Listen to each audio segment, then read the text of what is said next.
오늘 함께 보실 하나님의 말씀은 신약성경 사도행전 8장 1절에서 8절까지 말씀입니다. 신약성경 사도행전 8장 1절에서 8절까지 말씀입니다. 사도행전 8장 1절에서 8절입니다.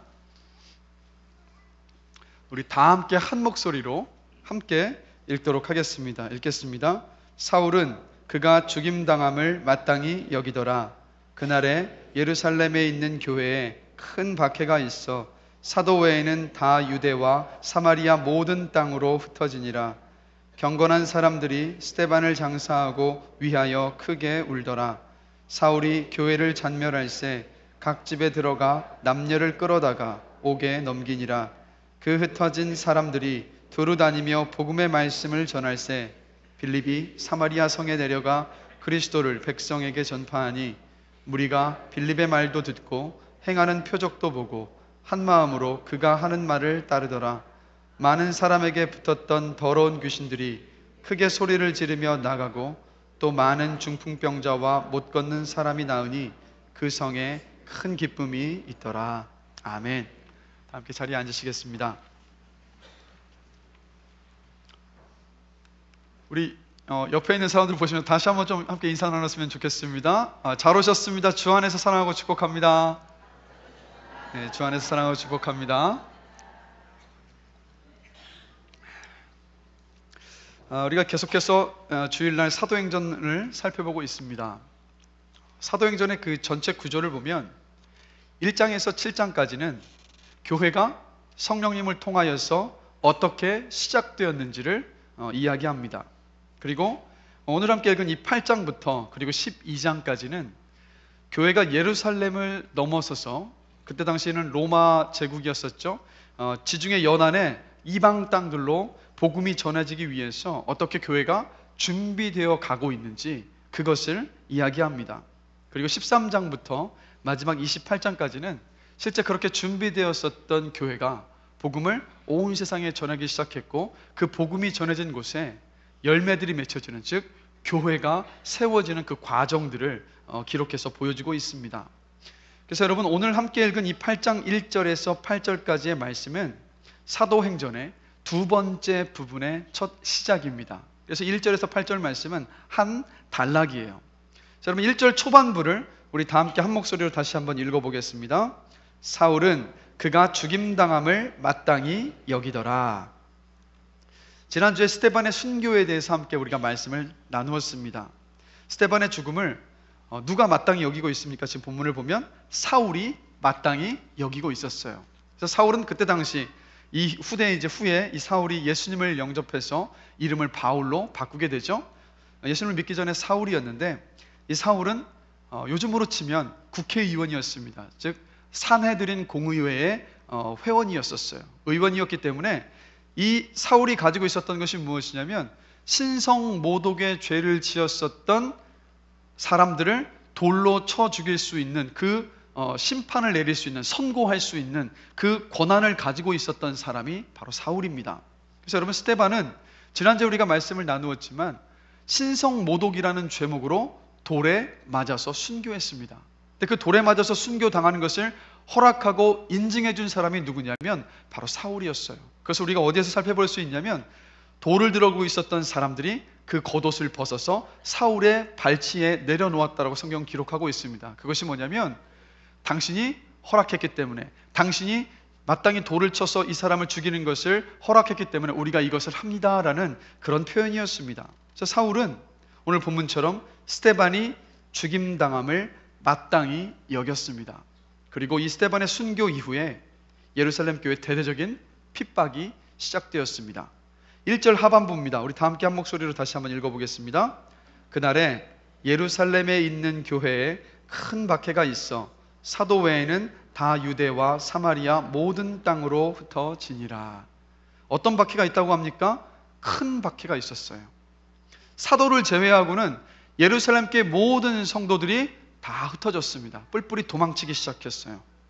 그래서 그 큰 박해가 어떤 박해였는지를 3절을 보시면 조금 더 자세하게 설명을 해주고 있습니다. 우리 3절을 함께 또 한 목소리로 읽어보겠습니다.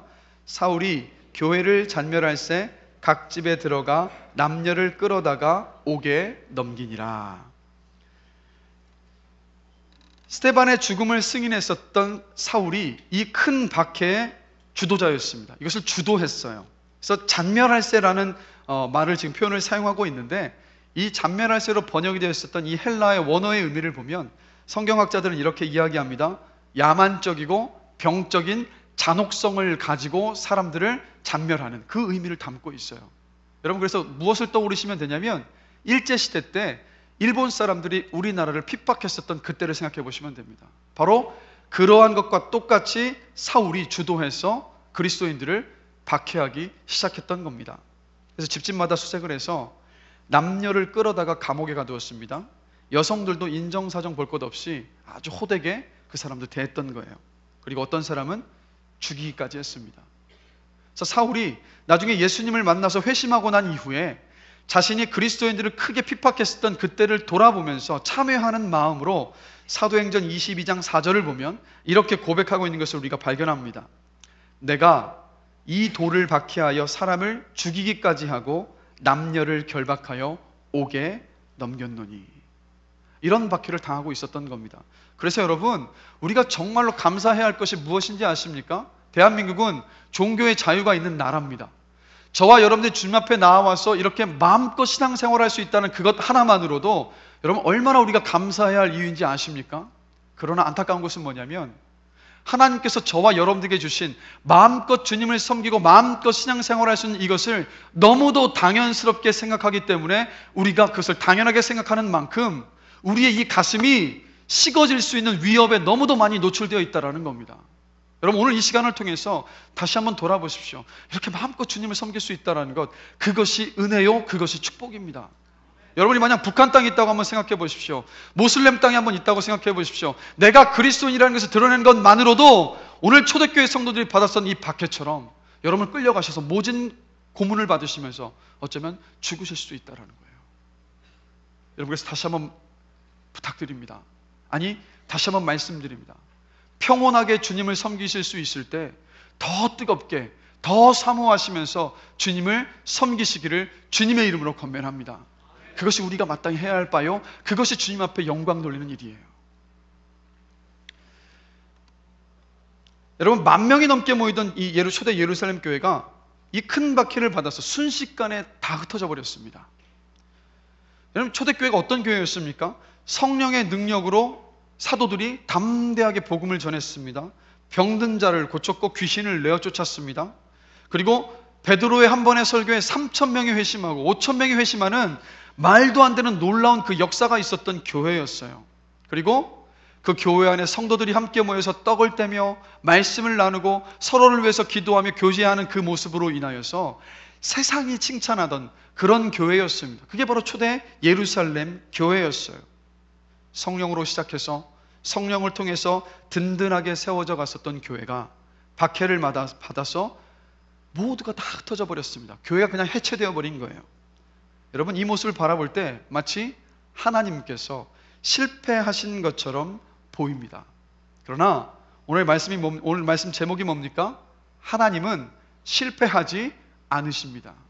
하나님은 절대로 실패하지 않으세요. 그래서 오늘 본문을 보면서 실패하지 않으시는 하나님을 우리가 다시 한번 발견하고 그 하나님을 붙잡고 믿으면서 살아갈 수 있는 귀한 은혜를 누리는 시간이 되기를 주님의 이름으로 간절히 기도합니다.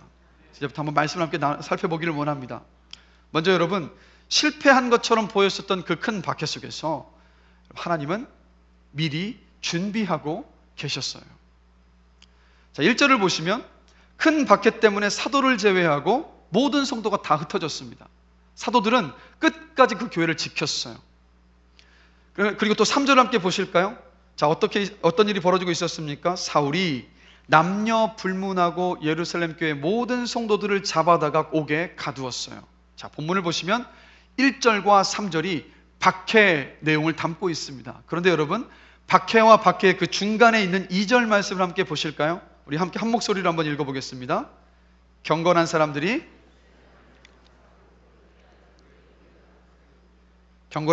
스데반을 장사하고 크게 울더라.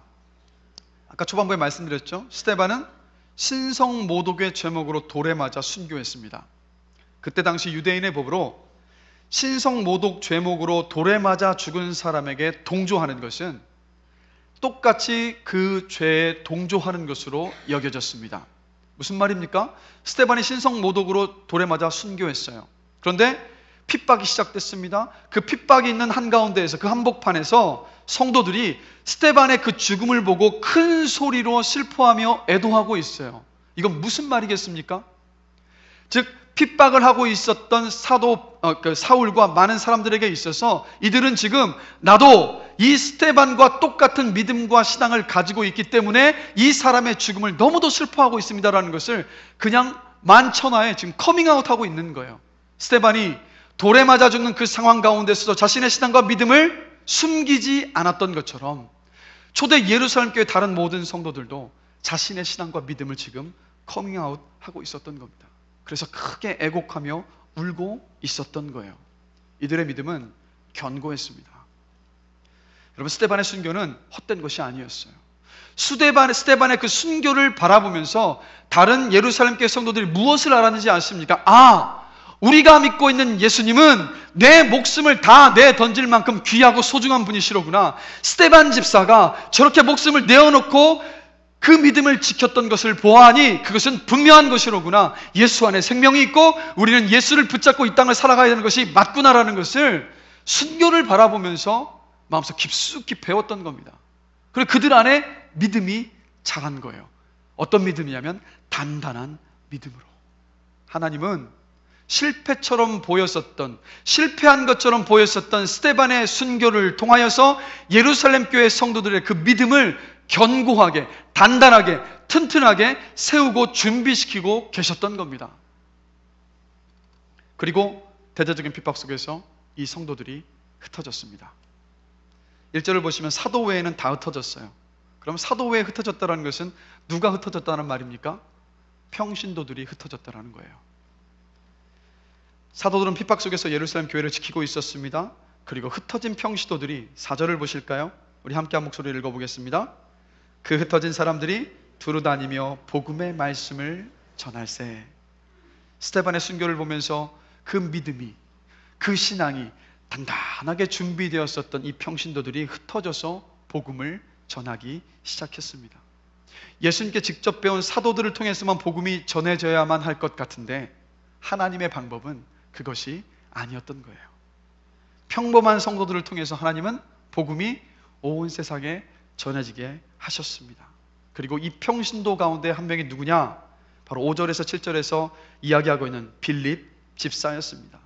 이 빌립 집사가 평신도로서 어떻게 복음을 전하고 있었는지를 아주 간략하게 5절에서 7절에서 설명을 해주고 있는 거예요. 그래서 여러분, 여기서 우리가 한 가지 진리를 발견합니다.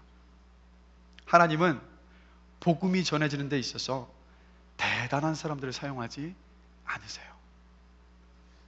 평범한 사람, 어떻게 보면 부족해 보이는 사람을 하나님은 사용하십니다. 이름이 알려지지 않은 사람들이 두루 다니면서 복음을 전하기 시작했던 거예요. 그래서 여러분, 하나님은 무명의 사람일지라 하더라도 하나님을 붙잡는 사람들을 사용하셔서 일하십니다. 왜요? 그 이유를 우리가 고린도전서 1장 26절에서 29절을 보면 찾아볼 수 있어요. 말씀 띄워주시겠습니까? 우리 함께 한 목소리 한번 읽어보겠습니다. 형제들아, 너희를 부르심을 보라. 육체를 따라 지혜로운 자가 많지 아니하며 능한 자가 많지 아니하며 문벌 좋은 자가 많지 아니하도다. 그러나 하나님께서 세상의 미련한 것들을 택하사 지혜 있는 자들을 부끄럽게 하려 하시고 세상의 약한 것들을 택하사 강한 것들을 부끄럽게 하시며 하나님께서 세상의 천한 것들과 멸시받는 것들과 없는 것들을 택하사 있는 것들을 패하게 하시나니 이는 아무 육체도 하나님 앞에서 자랑하지 못하게 하려 하심이라. 아멘. 여러분, 복음을 전하는 것은 사람입니다. 그러나 그 복음을 통해서 예수님을 믿게 하시는 분이 누구십니까? 바로 하나님이세요. 사람은 그저 복음이라는 씨앗을 전하는 도구일 뿐입니다. 그 씨에 물을 뿌리시고 그 씨앗이 싹을 트고 자라게 하시고 그 씨앗이 자라나서 열매를 맺게 하시는 분이 누구시냐면 바로 여호와 하나님이시라는 거예요. 또 여러분, 교회의 머리가 누구이십니까? 교회의 머리는 예수 그리스도이십니다. 이 말은 뭐겠습니까? 교회의 주인은 하나님이시라는 거예요. 교회를 누가 이끌고 계십니까? 하나님께서 이끌고 계시다라는 거예요. 목사가, 때로는 장로가, 때로는 안수집사가, 때로는 권사가 교회를 이끌어가는 것처럼 보이죠, 우리의 눈에는. 그러나 그렇지 않습니다. 교회를 이끌어가고 계시는 분은 누구시냐면 살아계신 하나님이시라는 거예요. 그래서 저와 여러분들은 교회의 머리 대신 살아계신 하나님 앞에 그저 쓰임받는 도구일 뿐이라는 겁니다. 그래서 우리가 고백해야 될 것은 무엇인지 아십니까? 모든 것 다 하나님께서 하셨습니다라는 고백. 여러분, 우리는 목에 힘을 줄 수가 없어요. 어깨에 힘을 잔뜩 줄 수가 없어요. 왜요? 교회는 하나님께서 이끌어가고 계시기 때문입니다. 그래서 그리스도인은 고개를 빳빳이 드는 사람이 아니라 고개를 숙이는 사람이고, 어깨에 힘을 주는 사람이 아니라 어깨에 힘을 빼고 낮아지고 낮아져서 하나님만을 높여드리고 하나님께서 하셨노라고 하나님 앞에 영광 돌리는 사람이 바로 저와 여러분들 그리스도인이라는 거예요. 그래서 교회는 담임 목사의 것이 아닙니다. 교회는 장로들의 것이 아닙니다. 교회는 권사들의 것이 아닙니다. 교회는 안수집사의 것이 아닙니다. 교회는 누구의 것입니까? 살아계신 하나님의 것입니다.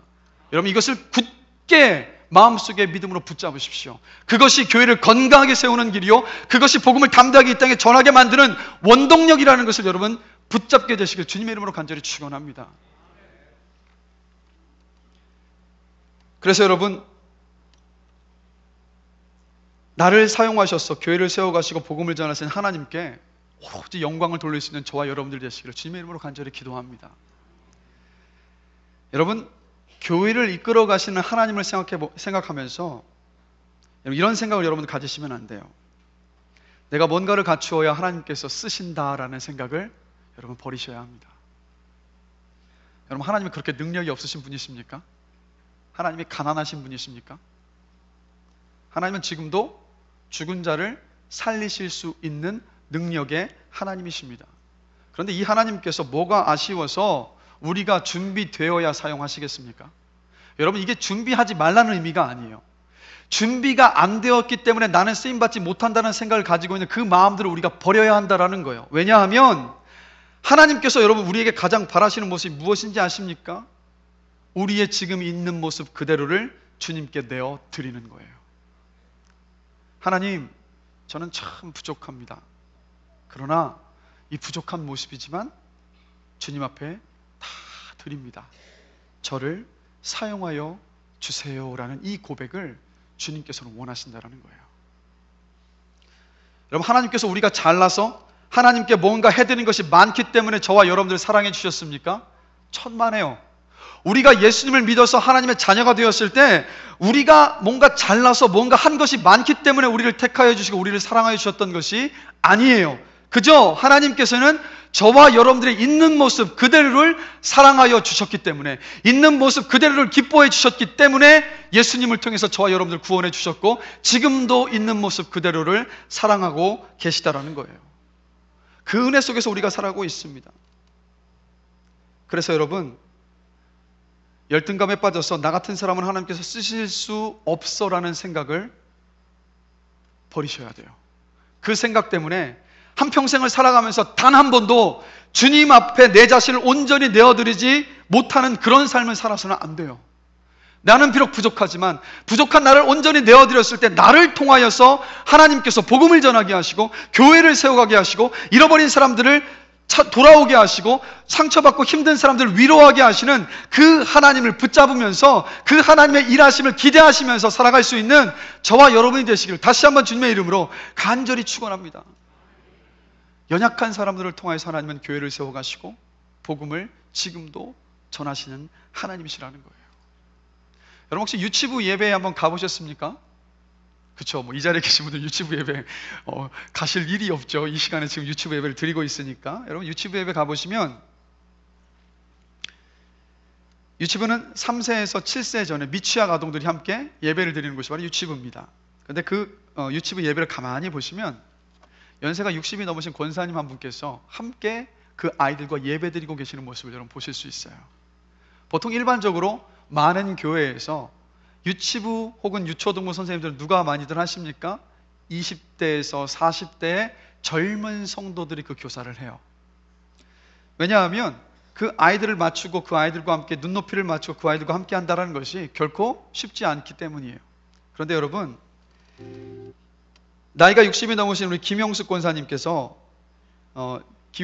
제가 권사님 유치부 교사로 한번 섬겨 주실 수 있으시겠어요? 라고 2년 전에 제가 말씀을 드렸었습니다. 그때 권사님께서 뭐라고 답을 하셨냐면 이렇게 답변하셨어요. 목사님, 부족하지만 해보겠습니다. 여러분, 60이 넘으신 권사님께서 그 에너지가 넘치는 3세에서 7세에 있는 아이들과 함께 어울리면서 그 아이들에게 말씀을 가르치면서 함께 예배드리는 것 결코 쉽지 않습니다. 권사님도 사실 부족하지만 해보겠습니다라고 하시고 난 이후에 그 유치부 예배를 섬기시는 가운데 힘든 순간들이 많이 계셨어요. 그래서 권사님께서 그렇게 눈물로 기도하시더라고요. 한 두세 달이 지났습니다. 이런 이야기를 전해 들었어요. 아이들이 그 유치부 안에 있는 그 젊은 선생님들도 많이 계시는데 어떤 선생님을 가장 좋아하고 따르는지 아십니까?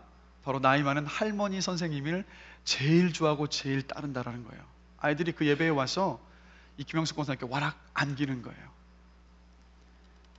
여러분, 부족하지만 있는 그대로를 주님 앞에 내어드릴 때 그 사람을 하나님께서 사용하십니다. 지금도 변함없이. 그래서 저는 우리 효민교회 이제 연세가 들어가시는 분들이 많이 계시는데 오늘 한 가지 말씀드립니다. 나이 들어간다는 것이 주님의 일을 하는 데 있어서 걸림돌이 될 수 없습니다. 나이를 뛰어넘어서 그 마음을 주님 앞에 온전히 내어드리고 나는 부족합니다. 그러나 주님 사용하여 주시옵소서라고 주님 앞에 드릴 때 하나님은 그 마음을 보시고 사용하시고 일하시는 하나님이십니다. 그래서 제 바람은 우리 연세가 점점 들어가시는 우리 권사님들, 장로님들, 안수집사님들께서 더 이 마음 안에 담대함으로 또 주님 앞에 모든 것을 내어드리는 가운데에서 하나님 앞에 서시는 그 순간까지 마음껏 쓰임받게 되시기를 주님의 이름으로 축복합니다. 그것이 정말 주님께서 기뻐하시는 일이라는 거예요. 더불어서 여러분, 2018년도 교회를 섬길 분들 여전히 찾고 있습니다. 부족하다는 생각이 드십니까? 나는 아직 이 일을 하기엔 조금 너무 연약한 것 같아요. 그러면 그때가 바로 섬길 수 있는 최적의 타이밍입니다. 왜요? 하나님께서 나를 사용하실 시간이기 때문입니다. 그래서 저와 여러분들이 부족하지만 주님 앞에 온전히 내어드려서 하나님 앞에 마음껏 쓰임받는 귀하고 복된 인생이 되기를 주님의 이름으로 간절히 축원합니다. 두 번째로 여러분, 핍박이 있었습니다. 그러나 사마리아 땅에 복음이 전해지기 시작했습니다. 우리 5절 함께 한 목소리 한번 읽어보겠습니다. 빌립이 백성에게 전파하니. 여러분, 이스라엘 사람들이 중요하게 생각하는 것이 있습니다. 어떤 거냐면 바로 순수한 혈통. 하나님께 선택받았기 때문에 다른 이방 민족과는 다르다라는 그 자부심, 그것이 이스라엘 민족들이 가지고 있었던 어떤 그 생각이었습니다. 그래서 오늘 4절을 보면 빌립이 사마리아 성에 내려가서 그리스도를 백성에게 전파했다라고 기록하고 있죠. 이 사마리아라는 땅은, 지역은 역사적으로 아픔을 가지고 있는 지역입니다. 왜냐하면 이스라엘의 3대 왕이 솔로몬입니다. 이 솔로몬 사후에 이스라엘이 북쪽의 이스라엘과 남쪽의 유다로 나뉘게 됩니다. 그리고 이 나뉘어진 나라 가운데 북쪽의 이스라엘은 기원전 722년에 그때 당시 초강대국이었었던 아시리아에 의해서 완전히 멸망당합니다. 그리고 아시리아가 이 북이스라엘의 땅을 취하고 난 다음에 어떤 정책을 펼쳤냐면 민족 말살 정책을 펼쳤습니다. 마치 일제 치하에 있을 때 일본이 우리나라의 이 민족 말살 정책을 취했던 것처럼. 그래서 그 정책으로 결정했었던 것이 무엇이냐면 통혼이었습니다.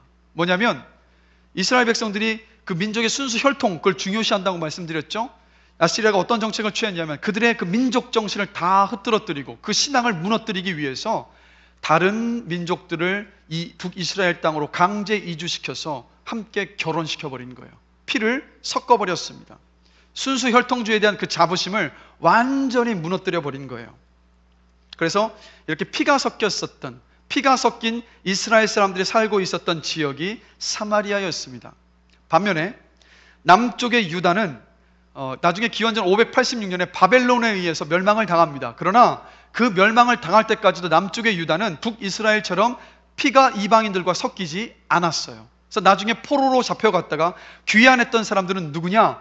그 순수한 혈통과 그 믿음을 포기하지 않았었던 그 남유다의 사람들이 돌아와서 다시 성전을 재건하고 예루살렘 성벽을 세웠어요. 그래서 이 사람들은 예수님 당시에까지 자부심을 여전히 가지고 있었습니다. 그래서 이 사람들이 누구를 가장 무시했냐면 사마리아 땅에 살고 있었던 이방인들과 피가 섞인 그 후손들을 개, 돼지만도 못한 사람처럼 그렇게 대했습니다. 함께 말도 섞지 않았고요, 함께 이 같은 지역에 걷는 것조차 용납되지 않았어요. 그래서 심지어 어떤 일이 있었냐면, 남쪽에 예루살렘이 여기 있습니다. 그럼 북쪽에 갈릴리까지 지나가야 될 때 이 중간에 사마리아 지역이 있어요. 그럼 이 유대 사람들은요, 이렇게 직접 가로질러서 사마리아 땅을 가로질러서 가면 북쪽에 있는 갈릴리 지역까지 쉽게 도착할 수 있었습니다. 그러나 남쪽의 유대 사람들은 그곳을 지나가지 않았어요. 그들과 함께 마주치는 것조차도 싫어했어요. 개돼지만도 못한 사람이니까. 그래서 어떻게 갔냐면 그 사마리아 지역을 빙 둘러서 며칠이 더 늘어나는 한이 있더라도 그 사마리아 지역은 절대로 지나가지 않았었던 사람들이 남쪽의 유다 사람들이었습니다. 그래서 여러분, 예루살렘 땅에 복음이 전해지고 예루살렘 교회가 세워졌습니다. 예루살렘 교회 주 구성원들이 누구였냐면 바로 남쪽의 유다 사람들이었어요. 그래서 복음으로 인하여서 구원을 받았지만 여전히 이 사람들은 자신의 순수 혈통주의에 대한 그 제약을 안고 있었습니다. 즉 무슨 말이냐면 사마리아에 있는 땅에까지 가서 복음을 전하고자 하는 마음까지는 갖고 있지 못했던 거예요. 그런데 어떤 일이 벌어졌습니까? 큰 박해가 있었습니다. 어쩔 수 없이 예루살렘 교회 유대 그리스도인들이 다 흩어집니다. 그래서 피신해서 들어갔던 곳이 어딥니까? 그들이 개, 돼지만도 못하게 여겼었던 사마리아 땅에 그곳으로 그들이 피신해서 숨어 들어간 거예요. 그리고 그곳에서 어떤 일이 벌어집니까? 오늘 본문은 이야기합니다. 빌립이 사마리아 지역에 들어가서 복음을 전하였더라. 큰 박해를 통하여서 하나님께서는 복음이 사마리아 땅에까지 전해지게 하셨던 거예요. 사도행전 1장 8절을 보시면 예수님께서 이렇게 말씀하십니다. 오직 성령이 너희에게 임하시면 온 유대와 사마리아와 땅끝까지 이르러 내 증인이 되리라. 이게 주님의 예언의 말씀이었어요. 근데 이 예언의 말씀이 어떻게 이루어집니까? 큰 박해를 통하여서 어쩔 수 없이 강제적으로 사마리아 땅에 피신해서 들어갔었던 유대인들이 그 입을 열어서 복음을 전하기 시작했을 때 이 말씀이 온전히 성취되었던 거예요. 그리고 사마리아에서 복음을 전하기 시작했었던 그리스도인들은 이제 그곳을 넘어서서 이방인들에게까지도 나아가서 복음을 전하는 그 자리에까지 가게 됩니다. 그래서 그로 인하여서 지금 저와 여러분들이 예수님을 믿고 예수님을 섬기며 구원받아서 이 자리에서 함께 예배하고 있었던 거예요. 이 예루살렘 지역에 큰 박해가 없었다면 저와 여러분들이 주님을 만나서 이렇게 주님을 섬기고 있지 못하다라는 거예요. 이게 하나님의 일하심입니다. 큰 박해였고 큰 실패처럼 보였었던 그 모든 순간을 우리 눈에는 실패처럼 보이지만 하나님의 눈에는 그것이 실패가 아니라 하나님에게서는 기회였고 하나님의 뜻을 이루어 가시는 절호의 찬스였다라는 거예요. 그 하나님은 지금도 동일하게 일하십니다. 여러분, 지금 한국 교회가 위기라는 이야기가 많습니다. 그렇죠? 교회 치부가 드러나고 있습니다. 성도들의 부족하고 연약한 모습이 많이 드러나고 있습니다. 성도들의 숫자도 줄어들고 있습니다. 그래서 곳곳에서 위기를 이야기합니다. 한국 교회가 이제 넘어질 것이다, 쓰러질 것이다. 그러나 여러분, 그거 다 아십니까? 이 위기 속에서 무슨 일이 벌어지고 있냐면 본질을 회복하자, 말씀으로 돌아가자, 교회를 주님께서 기뻐하시는 것으로 회복시켜야 한다라는 자정의 움직임, 본질을 회복하고자 하는 움직임이 이 밑바닥에서부터 일어나고 있다는 거예요. 위기의 순간이 기회가 되어져서 하나님께서 지금 일하고 계십니다. 여러분, 우리 교회를 한번 생각해 보십시오. 2017년은 격변의 시기이지 않습니까? 왜요? 지금 여러분 앞에서 말씀을 전하고 있는 저같이 젊디 젊은 목사가 후임에 되어서 목회를 시작한, 담임 목회를 시작한, 여러분 어찌 보면 위기에 뛰지 않았습니까?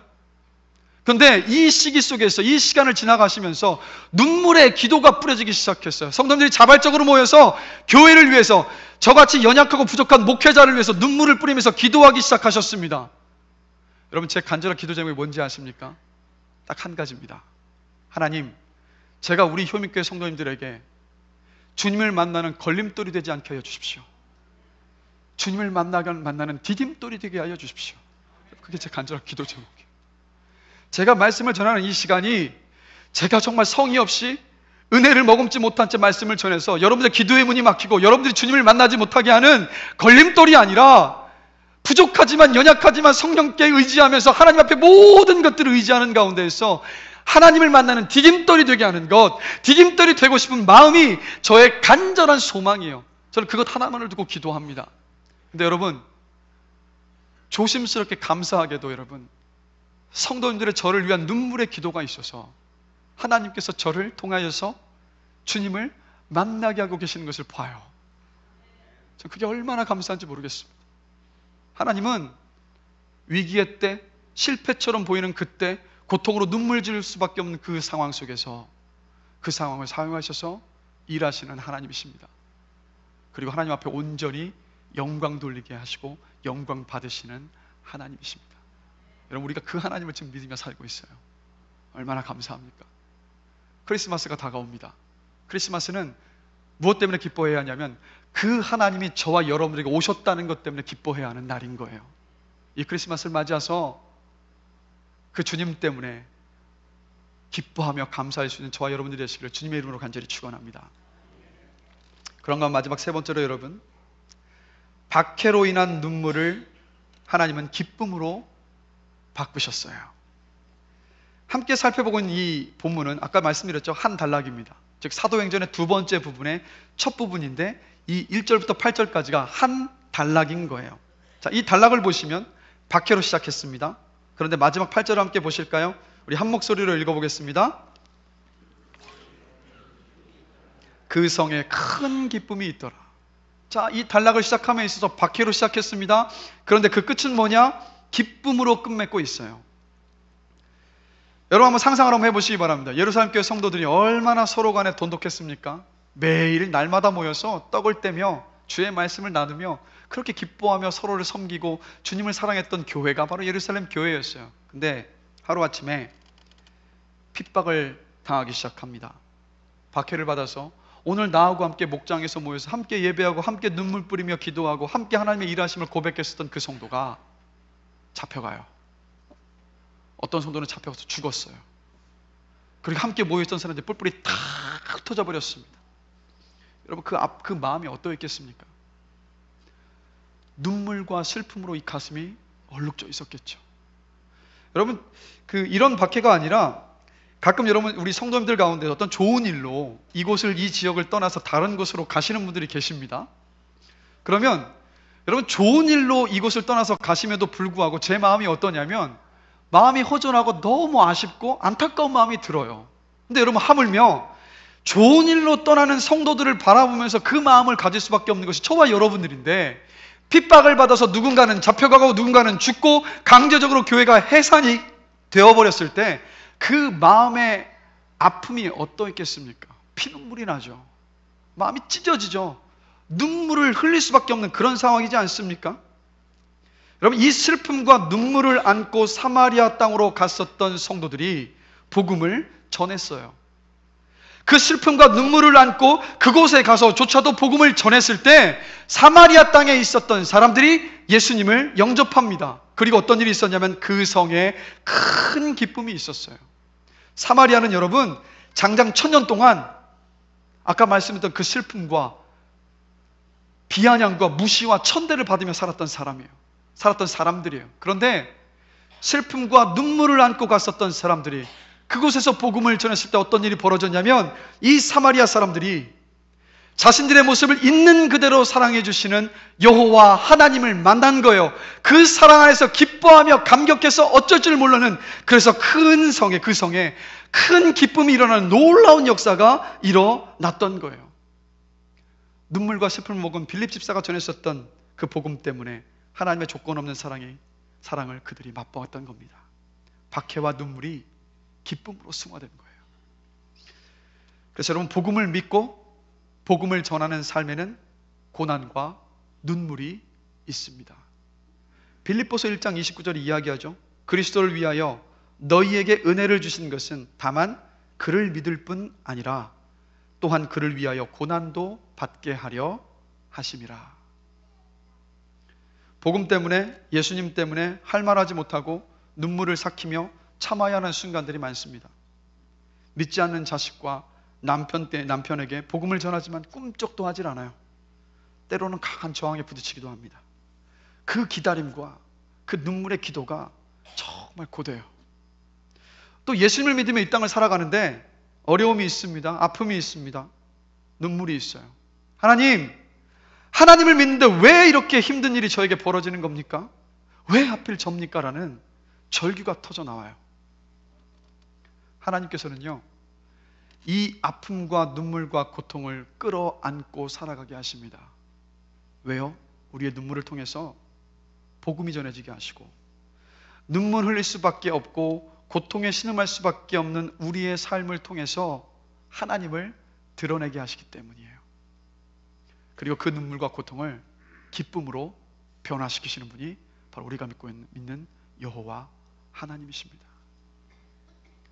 시편 126편 5절에서 6절입니다.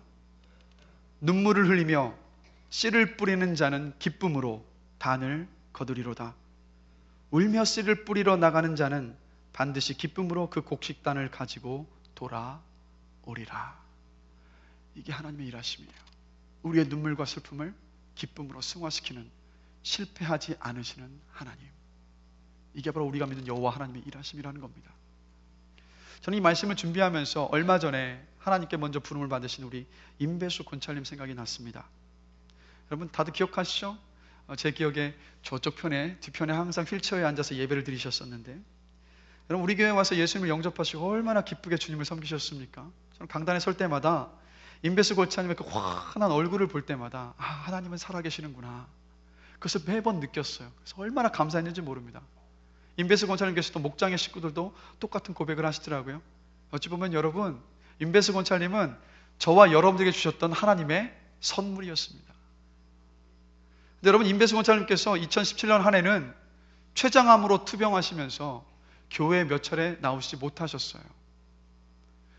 그래서 전화를 드리면 전화를 받지 않으실 때도 많고, 문자를 드려도 그 문자조차도 답하지 못하실 만큼 고통스러워하셨고 집과 병원을 계속해서 오가셨습니다. 그런 가운데에서 제가 전해 듣기로는 임배수 권찰님이 간절히 원하셨던 것이 한 가지가 있었어요. 뭐냐면 임배수 권찰님의 아내분이 예수님을 믿는 것, 교회에 나와서 신앙생활하는 것이었어요. 그래서 제가 전해 듣기로는 돌아가시기 전에 투병하시는 가운데에서 그 아내분에게 예수님 믿으라고, 교회에 나가서 신앙생활하라고 그렇게 간곡히 계속해서 권면하셨다고 합니다. 아마도 모르긴 몰라도 눈물을 흘리며 간절한 마음으로 그렇게 말씀하시지 않으셨겠습니까? 근데 우리 이 권찰님께서 살아계실 때는 그 열매를 보지 못했어요. 그런데 하나님께 부름을 받고 난 이후에 그 눈물의 씨앗이 열매를 맺었습니다.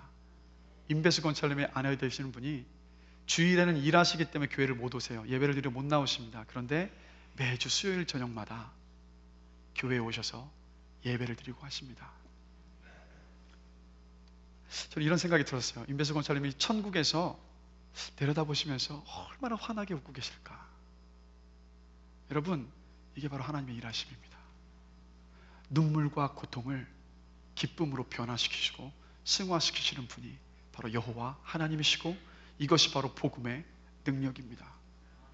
여러분, 우리는 이 능력을 힘입어서, 그리고 실패하지 않으시는 이 여호와 하나님을 믿으면서 살아가는 사람들입니다. 이 주님을 끝까지 붙잡고 살아가실 수 있게 되시기를 주님의 이름으로 간절히 축원합니다. 그래서 여러분, 믿지 않는 남편과 자식과 친지와 친구를 위한 눈물의 기도는 결코 헛되지 않습니다. 교회를 위한 눈물의 기도도 한 가지도 땅에 떨어지지 않습니다.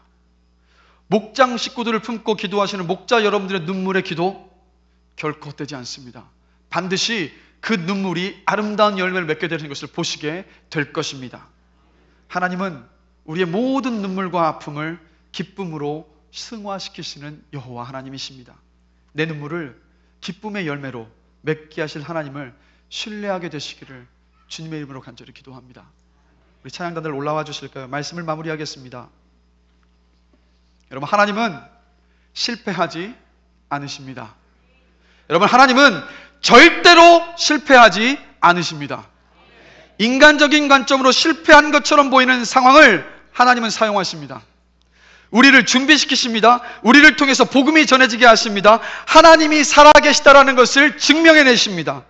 인내와 눈물의 시간들을 하나님은 반드시 기쁨으로 변화시키십니다. 하나님께서 이 모든 일을 하셨습니다 는 이 고백을 하게 하세요. 그리고 영광 받으시는 분이 저와 여러분이 믿고 섬기고 있는 여호와 하나님이십니다. 실패하지 않으시는 하나님을 굳게 믿음으로 이 땅을 살아가는 저와 여러분 되시기를 주님의 이름으로 간절히 축원합니다. 우리 들었던 말씀을 생각하시면서 함께 찬양하기를 원합니다. 우리 나의 반석이신 하나님이라는 찬양입니다. 찬양의 가사를 제가 한번 읽어드리겠습니다. 나의 반석이신 하나님, 행하신 모든 것 완전하시네. 나의 생명 되신 하나님, 내가 행하신 일, 내게 행하신 일 찬양합니다. 신실하신 하나님, 실수가 없으신 좋으신 나의 주, 좋으신 나의 주. 여러분, 우리가 믿고 있는 하나님은 실수가 없으십니다. 실패하지 않으십니다. 완전하신 하나님이십니다. 우리 그 하나님을 생각하시면서, 우리 말씀을 생각하시면서 우리 함께 고백하며 찬양하시겠습니다.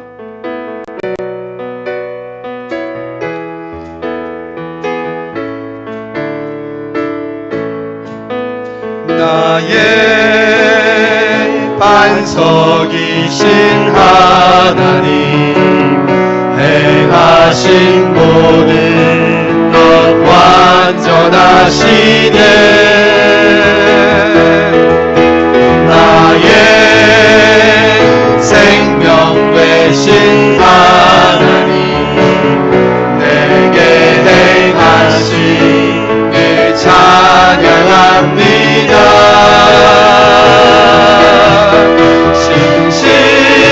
신실하신 하나님, 실수가 없으신 좋으신 나의 주님, 신실하신 하나님, 실수가 없으신 좋으신 나의 주. 우리 다시 한번 고백합니다. 나의 반석이신 하나님, 나의 반석이신 하나님, 행하신 모든 것 완전하시네. 나의 생명 되신 하나님, 내게 행하신 일 찬양합니다. 신실하신 하나님, 실수가 없으신 좋으신 나의 주님, 신실하신 하나님, 실수가 없으신 좋으신 나의 주. 신실하신 하나님, 신실하신 하나님, 실수가 없으신 좋으신 나의 주님, 신실하신 하나님, 실수가 없으신 좋으신 나의 주. 우리 시간 함께 기도하기를 원합니다. 하나님 아버지, 내 눈으로 바라볼 때 실패한 것처럼 보이는 상황 속에서 일하시는, 실패하지 않으신 그 하나님을 제가 믿음으로 붙잡게 하여 주십시오. 나같이 부족한 사람을 통해서 복음을 전하시고 교회를 세우시고 하나님께 있는 모습 그대로를 내어드려 쓰임받는 복된 삶이 되게 하여 주십시오. 내 눈물과 인내를 기쁨의 열매로 변화시키실 그 하나님을 믿으며 믿지 않는 식구를 위해서, 또 교회를 위해서, 이 사회를 위해서 끝까지 기도하는 자리에 있게 하여 주시옵소서라고, 우리 잘 비치지 잠깐이지만 우리 뜨겁게 주님 앞에 기도함으로 나아가시겠습니다. 다 같이 기도합니다. 사랑하는 말씀 하나님 아버지, 귀한 말씀 속에서 실패하지 않으시는 그 하나님을 묵상하며 나누게 하시며 감사합니다. 하나님, 우리의 연약한 육신의 눈으로 바라볼 때는 실패한 것처럼 보였던 많은 순간들 돌려주는 그는 기회가 되어줘서 주님께서 일하시는 시간임을 말씀을 통해서 함께 나누었습니다. 하나님 땅을 살아가는